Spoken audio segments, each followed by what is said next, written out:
Ladies and gentlemen, my name is TJAY Jones. And yes, I am the host of the State of the Saints podcast.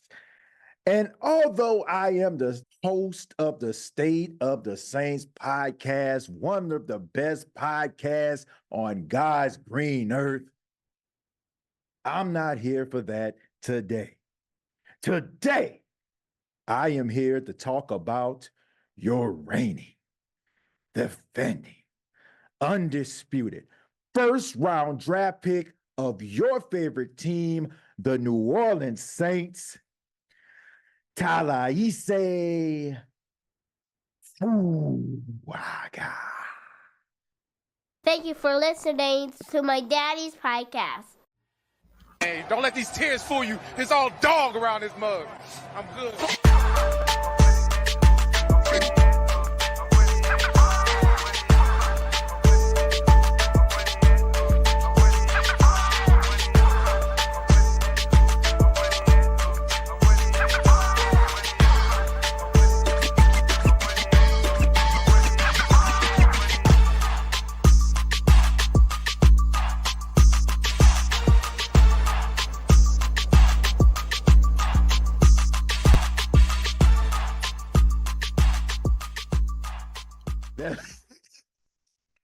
That's right, Who Dat Nation.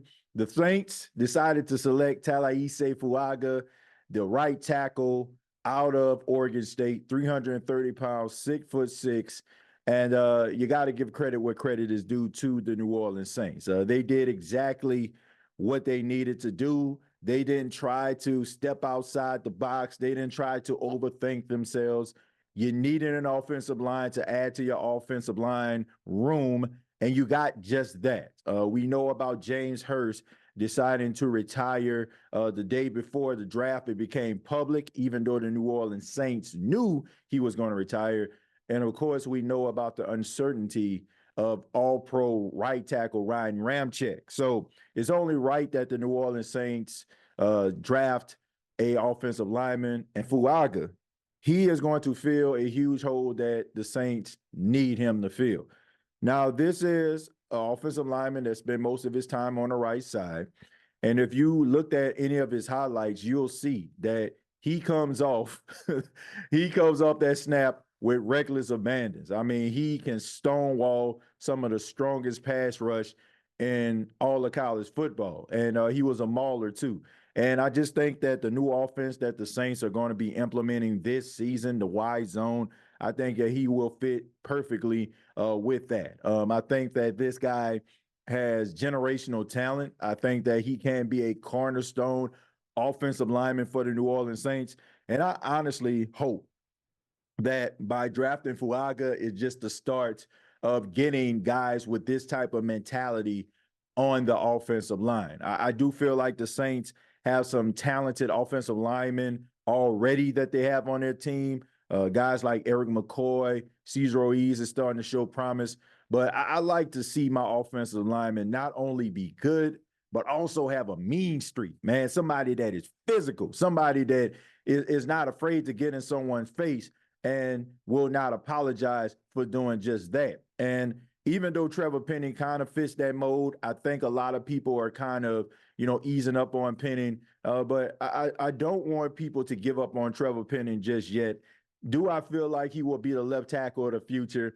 That remains to be seen. Had a tough outing trying to go at left tackle, approaching it head on. It has not worked out. But the New Orleans Saints have brought in some coaches that have that experience of getting the best out of these certain positions. Case in point, the offensive line. So hopefully that Trevor Penning can turn a corner and he can live up to that potential.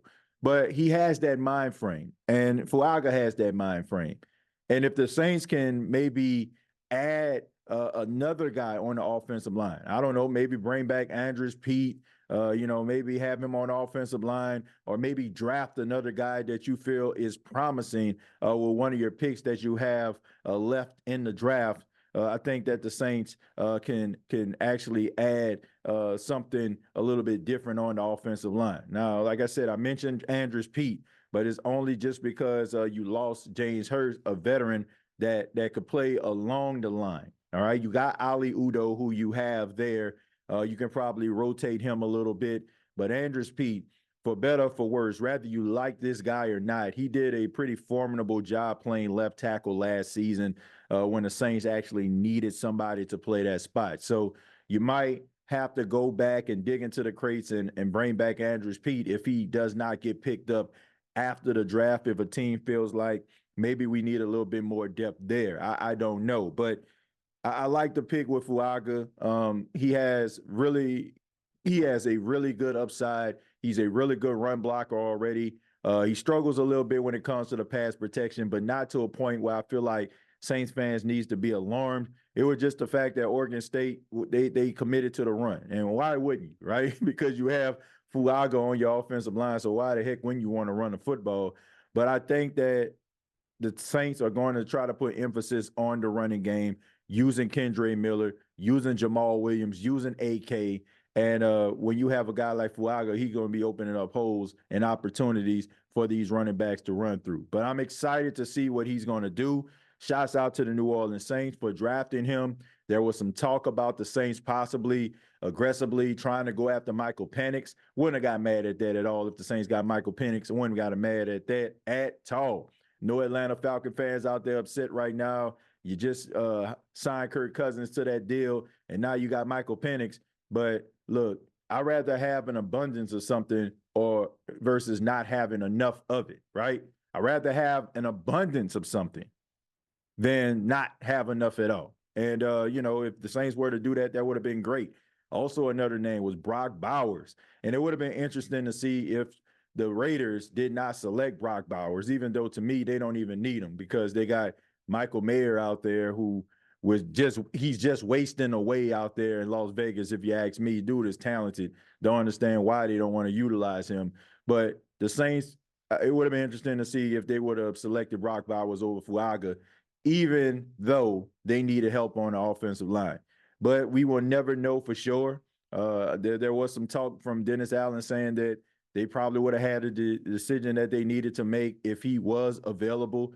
But this is the right decision. So I got to give credit to the Raiders. I know we get upset with the Raiders because of the whole Derek Carr situation. But I think that Saints fans can be excited about the fact that the Raiders actually could have possibly protected the Saints from themselves because Fuaga is a generational talent. This is a guy that you can build your offensive line around. He's a leader.